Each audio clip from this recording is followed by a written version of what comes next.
et donc savourer la vie et l'exprimer par ses paroles. Et je pense que si je suis aujourd'hui, si je sens dans mon être, dans mon corps, qu'il est temps d'ouvrir cette école de folle sagesse, alors que j'ai ouvert dans mon passé des écoles de philosophie, notamment en 1995, donc il y a 22 ans, j'avais ouvert ma première école de philosophie à Nice, qui s'appelait l'école Philia. J'avais pris la racine de amour raisonnable, philo, philia, parce qu'il me semble, comme Socrate, que rien n'a plus de valeur que l'amitié. L'amitié pour soi, l'amitié pour les autres et l'amitié pour le monde. L'amour raisonnable. Et donc voilà ce que je vais vous proposer de partager quand je le sentirai, et je posterai ces vidéos sur YouTube. Et ce que je vous propose de votre côté, donc, c'est de vous engager dans ce chemin de folle sagesse, de philosophie jubilatoire, cette philosophie qui n'a rien d'autre comme but que de jubiler, de savourer la vie telle qu'elle se donne ici et maintenant. Donc c'est une démarche de ce qu'on pourrait appeler une démarche de spiritualité incarnée qui intègre la pensée.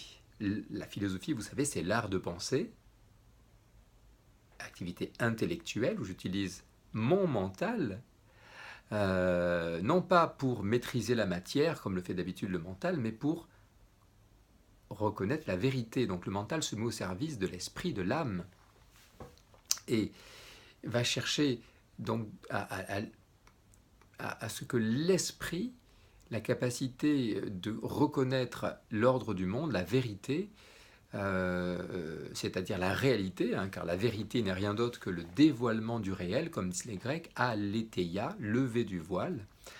Et ce qui se passe quand on lève le voile de l'ignorance, le voile de l'inconscience, le voile de l'illusion, c'est que tout d'un coup, le réel, la réalité resplendit.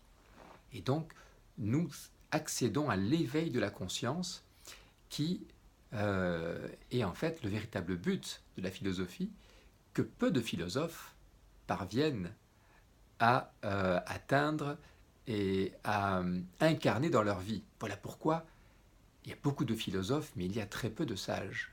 Et généralement, les sages n'enseignent pas. Et autrement que par l'exemple.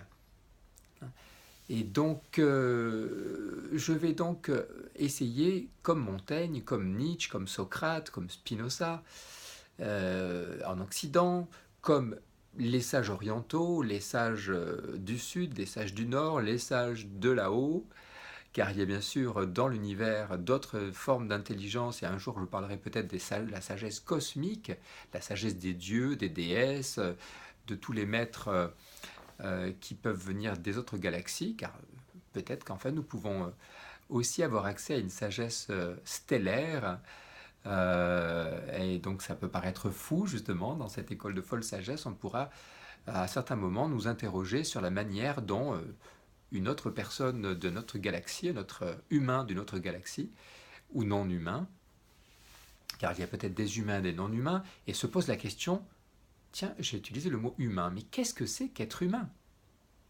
Qui suis-je ? Et voilà la question par laquelle j'ai envie de démarrer cette première vidéo, parce que la question c'est quand même essentiellement, depuis toujours, pour l'être humain, qui suis-je moi en tant qu'être humain ?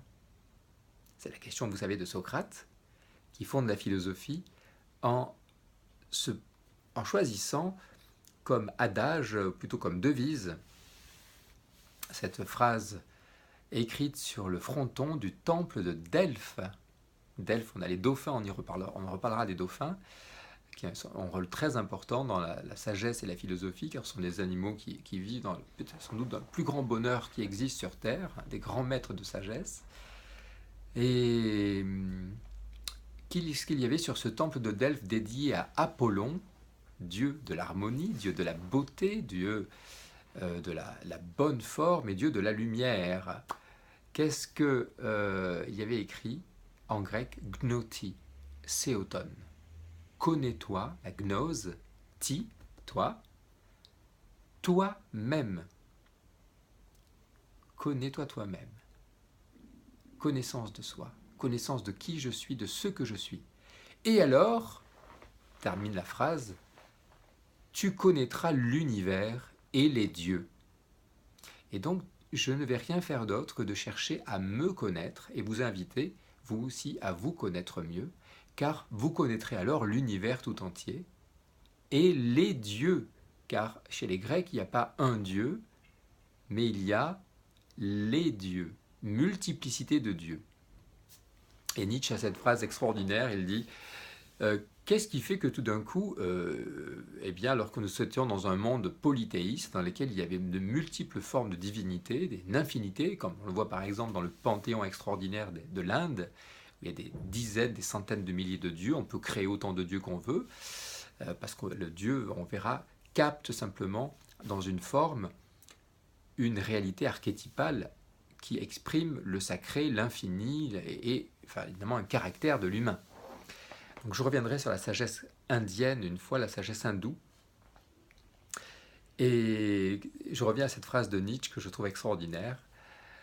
Nietzsche, vraiment, c'est un des philosophes qui a le plus d'humour, le moins compris d'ailleurs, et il y a vraiment à méditer. C'est les aphorismes de Nietzsche qui disait « Je dis plus en un aphorisme que la plupart des philosophes, et tous les philosophes en un livre ». Et puis après il dit « Non, en fait, je dis en un aphorisme ce que personne ne dit en un livre, car il avait conscience d'accéder à une sagesse supérieure. » Et je reviendrai un jour, je ferai sans doute une vidéo sur philosopher à partir de Nietzsche. Et donc voilà, je digresse, je vais par saut et gambade, je me perds, je vais me perdre, et donc c'est la meilleure moyen de se trouver, hein, c'est de se perdre. Qu'est-ce que je disais? Ah oui, cette phrase, qu'est-ce qui fait que tout d'un coup on est arrivé à un monde monothéiste avec un seul Dieu? Nietzsche dit, c'est parce que tous les dieux sont morts de rire quand ils ont entendu un Dieu dire « je suis le seul ». C'est extraordinaire parce qu'il y a cette idée en même temps que oui, mort de rire, il faut mourir de rire pour accéder à, en même temps, le monothéisme. L'idée qu'il y a un seul Dieu qui est bien sûr une vérité supérieure à l'idée qu'il y a une multiplicité, car ces deux vérités ne s'opposent pas.